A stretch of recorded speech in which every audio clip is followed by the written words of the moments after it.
Testing. Bismillahirrahmanirrahim. Alhamdulillah Rabbil Alameen. Wassalatu wassalamu ala ashrafil anbiya'i wal mursalin.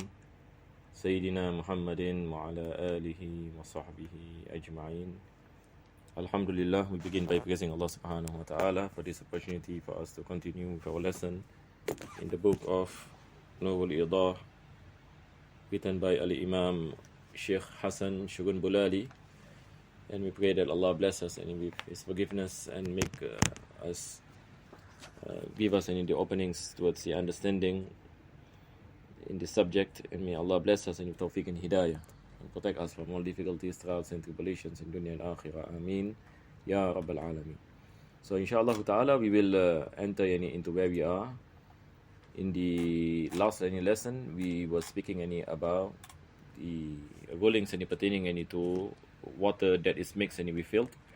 So the author gave the example of the well. If there is filth in the well, how are we able to cleanse the well?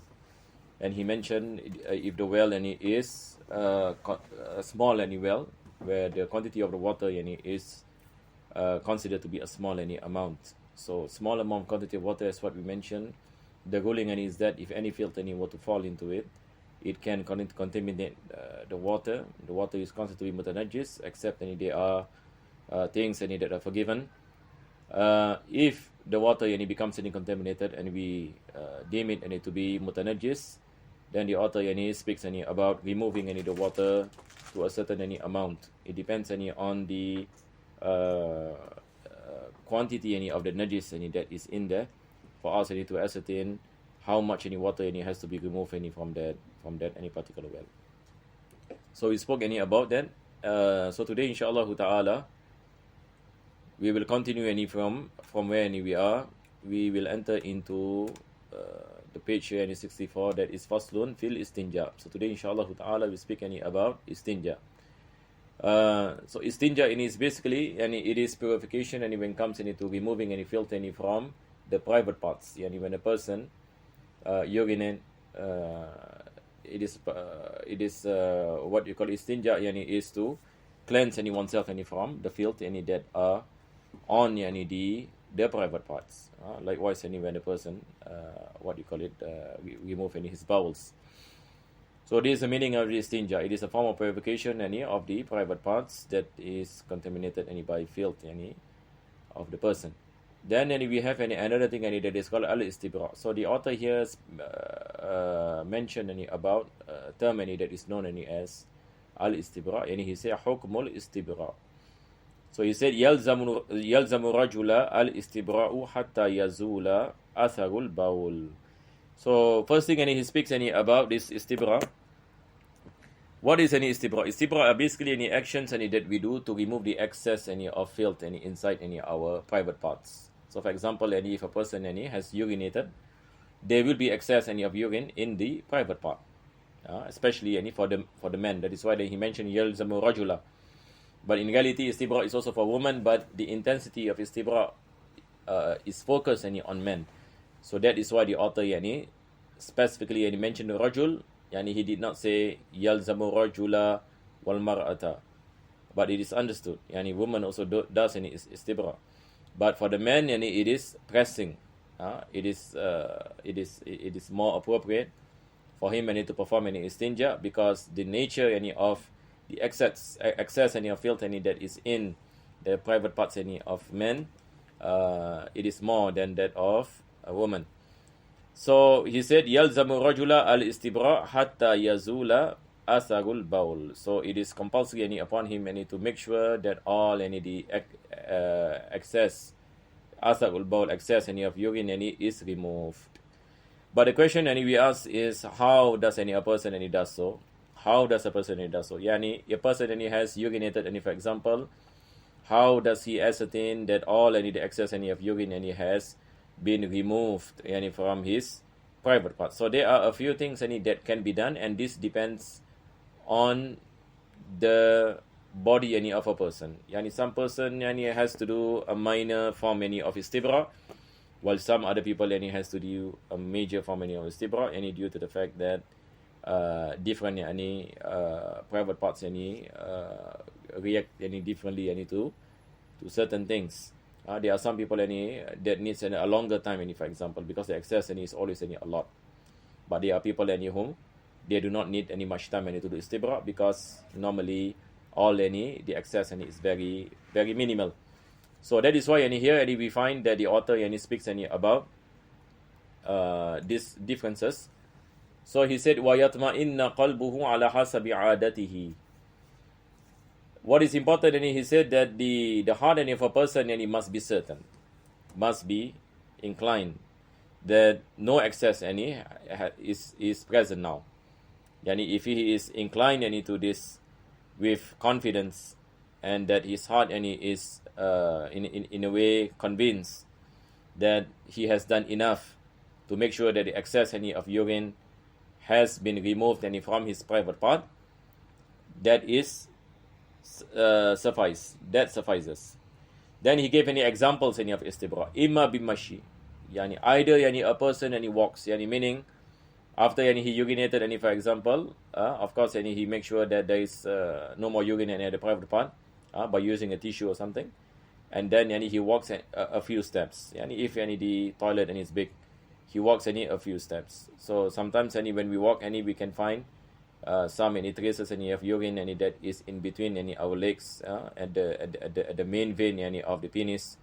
There is if there is some movements from the legs, those excess in between the legs is pushed to be out, to be removed. So this is one way of istibra. Some people they suffice by just doing walking. Imma bimashi aw tanahnuhi. Normally we do tanahnu, this is called tanahnu. So when we do such voice has connection with the veins of the penis, the private part. So usually it will cause some movement. It will cause some movement to the penis. So this is the way of istibra. Awil ittija. But normally people do not do this. But this is one way where a person lies down. When a person lies down in a relaxing mode, then the excess of the urine can be easily removed. Now, or other ways. Al-Imam Razali, for example, in Bidayatul Hidayah, he speaks about massage. Massage at the below part of the penis, the main vein, because normally the excess is there. So this is one of the ways of istibra. So what you call it, a person depends from one person to another. Some people need more time for istibra, as what I mentioned earlier. Some people do not need so. وَلَا يَجُوزُ لَهُ الشُّرُوعُ فِي الْوُضُوءِ حَتَّى يَطْمَئِنَّ قَلْبُهُ. It is not permissible that a person straight away takes wudu without having this what you call it, without him being convinced that all the traces of urine has been washed away. But if he knows there are traces of urine that is still present, then it is not permissible for him to take ablution, because he is not pure yet. So he has to wash himself before taking ablution. So hatta yatma'inna qalbuhu bizawali rashhil bawl. So all traces of urine must be removed. When the person is certain that is the case, then only it is permissible for him to take ablution. So it is not permissible for him to take ablution while he is still in a state where there is najis. So this is the first part pertaining to istibra. So istibra is what we understand from what the author is saying. It is some actions that we do to come into a state of certainty that we have removed all the excess of urine from our private parts. Then he speaks about istinja. So istinja is washing, cleansing oneself from the filth, which is at the private parts. Then he mentioned wal istinja sunnatun min najisin yakhruju minas sabilain. So here we find this is one of the difference between the madhab Imam Shafi, madhab Imam Abu Hanifa when it comes to istinja. So here the author mentioned istinja is sunnah, sunnah muakkada, as what is mentioned by Maraq al-Falah in Maraq al-Falah the commentary, Yani the meaning of sunnah here is sunnah yani muakkada. So here we have to understand the meaning of istinja before we go further.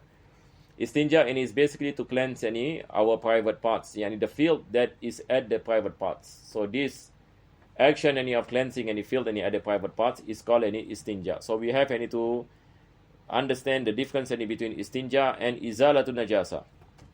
Istinja and izalatun najasa. So again, istinja, it is cleansing the private parts from filth. So anything that is out of the private parts is not considered to be istinja. That is izalatun najasa. And izalatun najasa is wajib, as what any will mention. Izalatun najasa is wajib. But when comes to istinja, yani when a person, has just urine for example, there are traces of filth at the tip of the penis. So washing such filth using any water or using any stones. So this is the meaning of istinja. So this is the opinion that the author brought forth, that it is sunnah muakkada min najisin yakhruju min as-sabilain. So this specifically when comes to istinja, not izalatun najasa. Sabilain refers to the qubul and dubur. So filth that comes from the front private part, or the anus and the back private part. Ma lam yatajawazil makhraja. So it is a sunnah as long as it does not go over the boundary of the private part. Yani when it comes to the male private part, anything that is that goes out of the boundary of the tip of the penis for example. Likewise when it comes into the anus, anything that goes out from the boundary of the anus, because that is considered to be izalatun najasa and not any istinja. So he mentioned wa intajawaza, but if the filth goes overboard, for example, it hit the hips, for example, the hips, urine, for example, fell and to the testicles, for example. So this is tajawuz. This is has went overboard. Wa kana qadra dirham. So how do we ascertain the minimum going of this overboard? So the author mentioned qadra dirham. So the dirham, it is about this size. Anything that is beyond this size, and when we do in a hindsight like this is more than a dirham. So he mentioned that anything that is more of the dirham, now it is compulsory for us to cleanse it off. That is considered to be izalatun najasa. So anything that is within this the size of a dirham, that is within the boundaries of istinja. Wajabat izalatuhu bil ma. It is compulsory that we wash it with water, because this is already fell into izalatun najasa. And izalatun najasa is what we mentioned.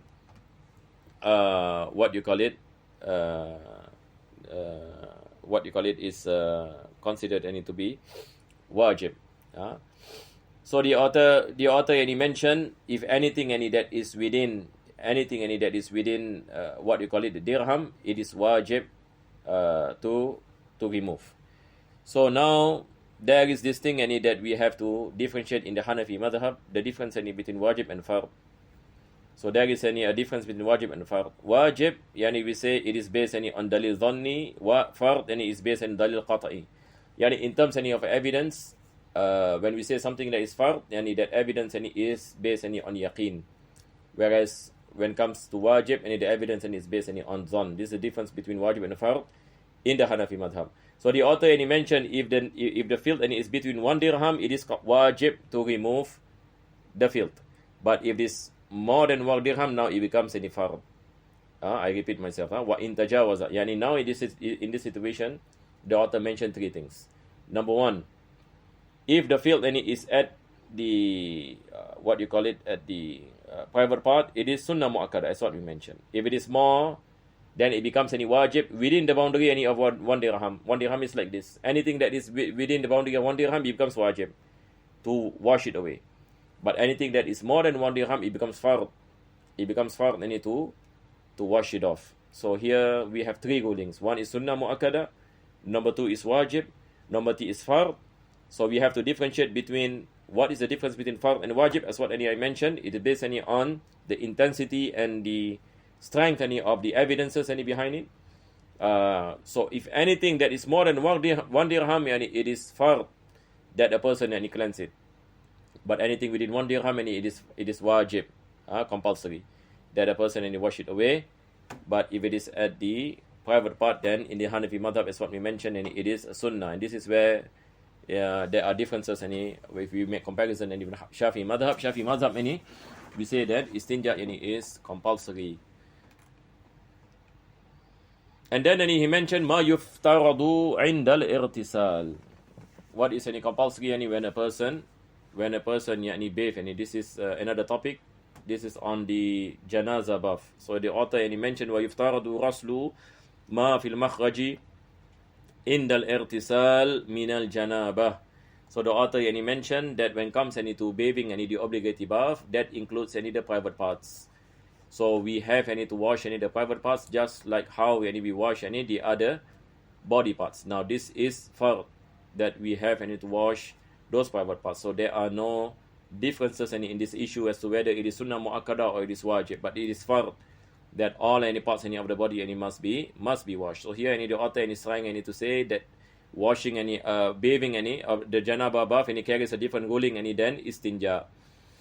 Wal hayd, irtisal min al janabati wal haydi wal nifasi. Likewise, when women after their menses, after their nifas, postnatal bleeding, wa in kana fil makhraji qalilan, it is compulsory for them to wash their private parts, even if there is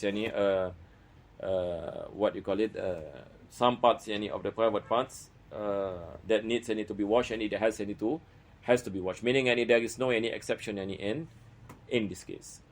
Wallahu alam bisawab. Inshallah, in our next lesson, we will speak about sunanul istinja, the sunnahs when it comes to the istinja. Wa sallallahu ala sayyidina Muhammadin wa ala alihi wa sahbihi wa sallam. Alhamdulillahi rabbil alamin.